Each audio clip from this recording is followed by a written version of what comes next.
আজ সরলা চিরসুখী, কারণ সে আজ পৃথিবীতে নেই। সে পাড়ি দিয়েছে না ফেরার দেশে, রেখে গেছে বহু স্মৃতি।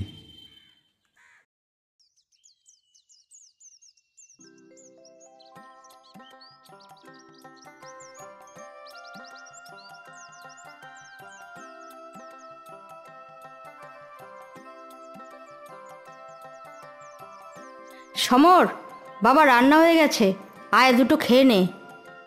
যাচ্ছি মা, আর অল্প একটু পড়া আছে, এইটা শেষ করে যাচ্ছি। দেরি করিস না বাবা, শীতের বেলা।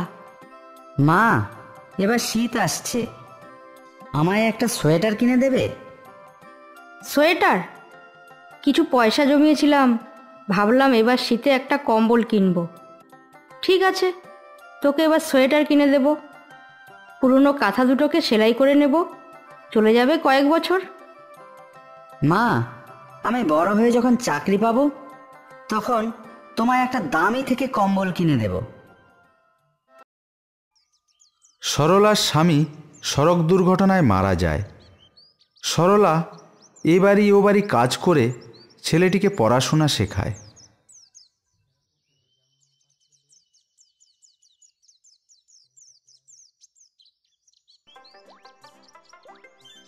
মাস্টার, তোমার সঙ্গে একটু কথা ছিল। বলুন জগদীশ বাবু, কি কথা? আমার নাতিটাকে যদি তুমি একটু টিউশন দিতে।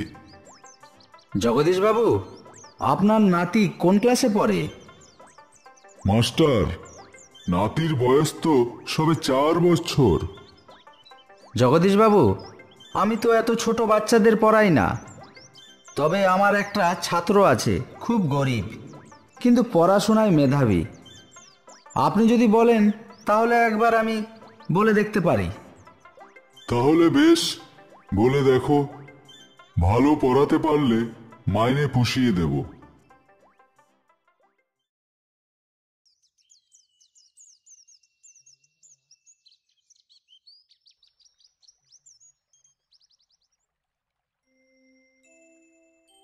মা, মাস্টার মশাই একটা ভালো টিউশন ঠিক করে দিয়েছে, একটা ছোট বাচ্চাকে পড়াতে হবে।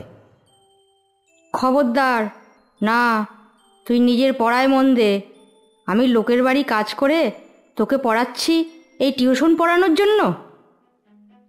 না মা, পড়ালে ঘরে দুটো পয়সা আসতো। পয়সার চিন্তা তোকে করতে হবে না, সেই চিন্তাটা নয় আমার উপরই ছেড়ে দে।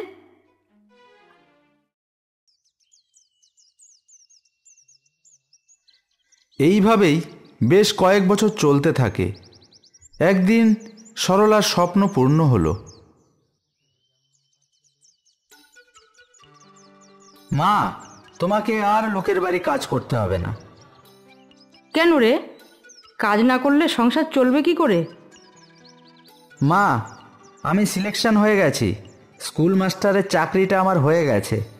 এখন থেকে সংসারের সব চিন্তা আমার।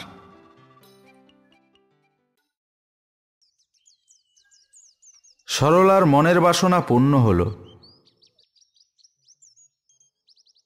নগেন ঘটককে ধরে ছেলের জন্য একটা সম্বন্ধ ঠিক করলো।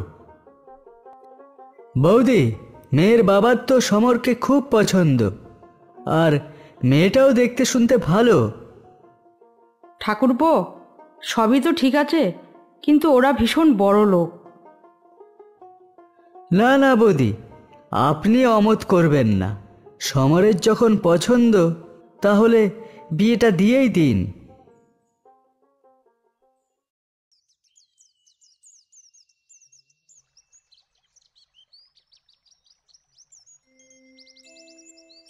এই শুনছো, সমন্যা বিয়ে করেছে। শুনেছি লোকের মুখে। শুনেছি খুব বড় লোক বাড়ির মেয়ে। সত্যিই গো, ছেলেটি কি ভুলে গেল? ওকে তুমি ছোটবেলা থেকে পড়াতে, পয়সাও নিতে না। সেই সব এখন অতীত, ওসব কথা এখন ওর মনে নেই। তবে আমি ভাবছি অন্য কথা। শেষ বয়সে ওর মাটাকে দেখবে তো। একটাই মাত্র ছেলে, দেখবে না কেন? ঠিক দেখবে। না, ওর ব্যবহারের উপর আর ভরসা হচ্ছে না। আমার তো মনে হয় ওর মায়ের শেষ জীবনটা বিশেষ ভালো যাবে না।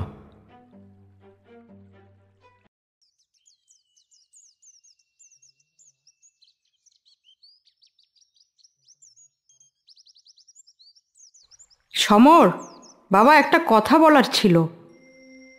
কি কথা বলবে মা? বাবা, আমি মানত করেছিলাম তোর চাকরি বাকরি হয়ে বিয়ে শাদি হয়ে গেলে বাবা বিশ্বনাথের চরণে একবার মাথা ঠুকে আসতাম। মা, সবে তো বিয়ে শাদী হলো, হাতে টাকা পয়সার একটু টানাটানি চলছে। তুমি কটা দিন পরে যেও। ঠিক আছে বাবা, তুই যেটা ভালো বুঝিস। সময়ের ব্যবধানে সরলার ছেলে সমরের চোখ আভিজাত্যের চাদরে ঢাকা পড়ল, কারণ সে এখন বড়লোক শ্বশুরের জামাই।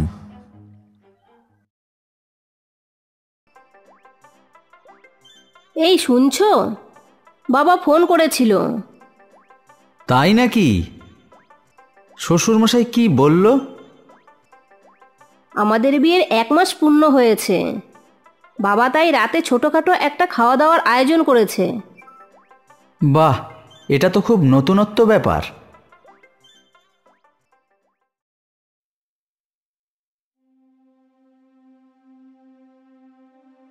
মা, আমাদের জন্য আজ রান্না করতে হবে না।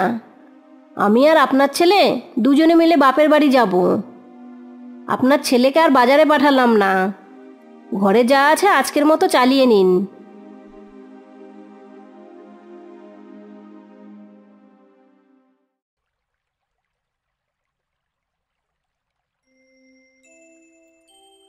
কি গো দিদি, বাড়ি একদম ফাঁকা ফাঁকা, বৌমা কোথায়? এসো দিদি, বসো। বৌমা ছেলে গেছে বৌমার বাপের বাড়িতে। তুমি গেলে না? তোমাকে নিয়ে যাইনি বুঝি? না না, আমায় বলেছিল, আমিই যাইনি। মিথ্যে কথা বলো না দিদি, আমরা সব বুঝি। তোমার বৌমা তোমাকে ঝিয়ের মতো খাটায়। না না দিদি, নিজের বাড়ির কাজ। এ কথা বলো না। তুমি কষ্ট করে ছেলেকে মানুষ করেছো, শেষ বয়সে ঝিগিরি করার জন্য? বেচারি সরলার ঝিয়ের কপাল, এতদিন ছেলে মানুষ করার জন্য লোকের বাড়ি ঝিগিরি করেছে, আর আজ ছেলের সংসারে ঝিগিরি করছে।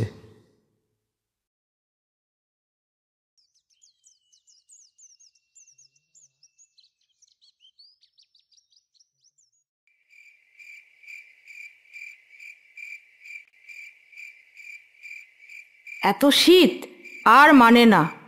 কালকেই সমরকে বলবো একটা ভালো থেকে কম্বল আনতে।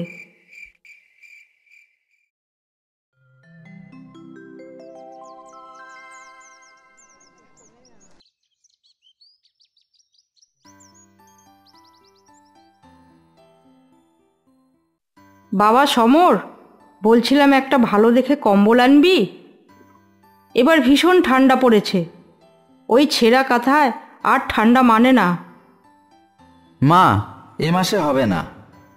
এ মাসে তোমার বৌমার জন্য একটা গলার হার বানাতে দিয়েছি, দেখি সামনের মাসে চেষ্টা করব।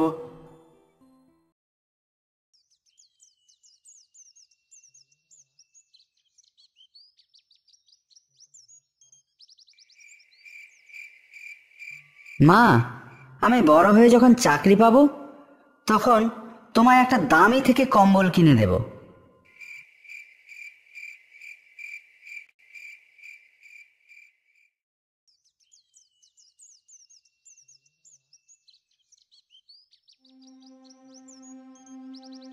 কি ব্যাপার, মাকে দেখছি না? মা কি কোথাও গেছে? তোমার মায়ের খবর আমি কি করে বলবো? আশ্চর্য, তুমি জানবে না তো কে জানবে? তুমি বাড়ির বউ, তোমারই তো জানার কথা। ঠিক আছে, আমি দেখছি।